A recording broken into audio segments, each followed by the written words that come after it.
तनाव के बीच एक बड़ी खबर इस वक्त सामने आ रही है। कई राज्यों को गृह मंत्रालय ने मॉक ड्रिल करने के निर्देश दिए हैं। हवाई हमले का सायरन लगाने का निर्देश भी कई राज्यों को दिया गया है। इसी के साथ छात्रों को, नागरिकों को ट्रेनिंग देने को कहा है। हमले की चेतावनी के सायरन लगाने के निर्देश भी गृह मंत्रालय की तरफ से जारी किए गए हैं।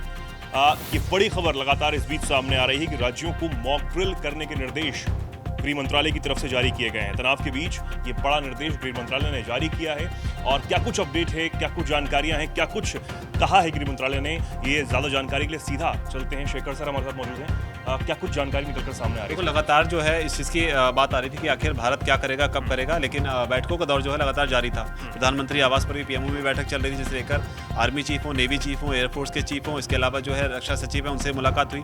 प्रधानमंत्री मोदी जो है साउथ ब्लॉक में भी थोड़ी देर पहले पहुंचे थे, वहाँ पर भी बैठक हुई। बैठकों से क्या कुछ वहाँ पर हो रहा है, क्या रणनीति बन रही है, निकलकर सामने आया। जाहिर सी बात है, ये सिक्योरिटी मेजर्स हैं, ये निकलकर सामने नहीं आते, लेकिन जो डिटेल निकलकर सामने आई वो ये है कि गृह मंत्रालय की तरफ से 5 पॉइंट जो हैं वो दिए गए हैं। वो डिटेल निकलकर जरूर सामने आई, जिसमें राज्यों को कहा गया है, जिसमें पहला पॉइंट जो है वो ये है कि जो एयर रेड वार्निंग सायरन होते हैं, जो कि आमतौर पर जिन लोगों ने न्यूज़ कवरेज देखी होगी, यूक्रेन में जब वॉर हुई तो वहाँ पर कई बार इस तरह के सायरन जो है वो सुनने को मिले थे। इस तरह के सायरन जो हैं उनको ऑपरेशनलाइज करने के लिए कहा गया है।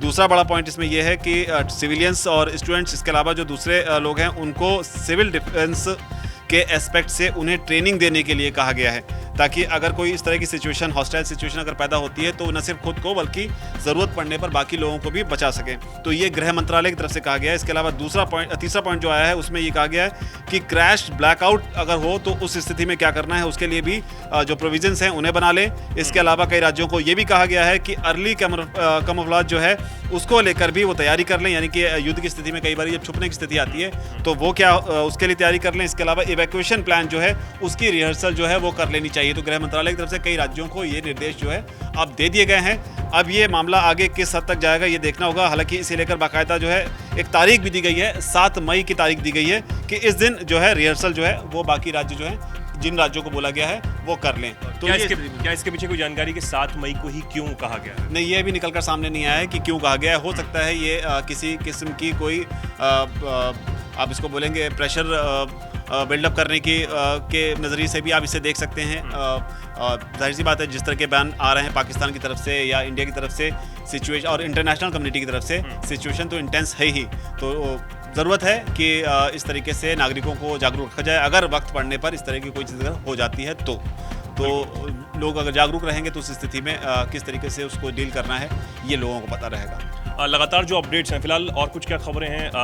लगातार दिन में जो खबरें आ रही हैं कि कई देश जो हैं वो भारत के साथ आ रहे हैं। जापान के जो रक्षा मंत्री हैं वो भारत आए हुए हैं, उसको लेकर क्या कुछ जानकारी है? कई सारी चीज़ें हैं इसमें, अलग अलग फ्रंट पे भारत काम कर रहा है। चाहे वो अगर सेना की तैयारी का मद्देनजर देखें तो उस पर अलग तरीके से भारत काम कर रहा है। रशियन मिसाइल्स आई हैं, उनको डिप्लॉय किया गया है। डिप्लोमेटिक फ्रंट है, वहाँ पर भारत अलग तरीके से काम कर रहा है, जिसमें जापान का आपने बात की, एक रक्षा मंत्री आया, उन्होंने खुलकर इस चीज़ को कंडेम भी किया।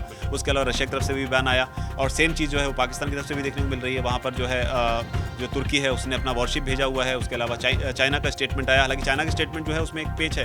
पाकिस्तान की तरफ से दावा किया गया है कि चाइना जो है वो कह रहा है कि आयरन ब्रदर की तरह जो है पाकिस्तान के साथ खड़े हुए हैं, लेकिन ये दावा पाकिस्तान का है। चाइना की तरफ से, चाइना ने अपने प्रेस रिलीज करी है या उनके किसी स्पोक्स पर्सन ने बोला हो, ऐसी जानकारी नहीं है। लेकिन पाकिस्तान ने जरूर दावा किया कि जरदारी के साथ में जो मुलाकात हुई है चाइनीज एनवॉय की, उसमें ये बात निकलकर सामने आई है कि चाइना कह रहा है कि किसी भी परिस्थिति के लिए वो पाकिस्तान के साथ खड़ा हुआ ताकि साउथ एशिया जो है यहाँ पर वो शांति बनी रहे। तो एक तरीके से आप इसको इंटरनेशनली डिप्लोमेटिकली आप इसको कह लीजिए प्रेशर पॉलिटिक्स भी कह सकते हैं। जो स्थिति बन रही है उसे देखते कौन सा देश जो है किसके साथ खड़ा हुआ है, इस तरह की बात भी आप इसे कह सकते हैं। लेकिन मोटे तौर पर यह है कि हलचल काफ़ी है। बिल्कुल, बहुत ज़्यादा हलचल इस वक्त मौजूद है और जिस तरीके से लगातार खबरें सामने आ रही हैं कि भारत और पाकिस्तान के बीच जो तनाव है, पाकिस्तान लगातार ये अंदेशा जता रहा है कि भारत कभी भी हमला बोल सकता है। उनके मंत्री हैं वो लगातार प्रेस कॉन्फ्रेंस कर रहे हैं और बाहर जो मुस्लिम देश हैं उनके सामने भी ये बात रख रहे हैं कि भारत कभी भी हमला जो है वो बोल सकता है। लगातार ऐसी खबरें हैं। ऐसी तमाम जानकारियों के लिए, तमाम अपडेट्स के लिए जुड़े रहिए हमारे चैनल के साथ।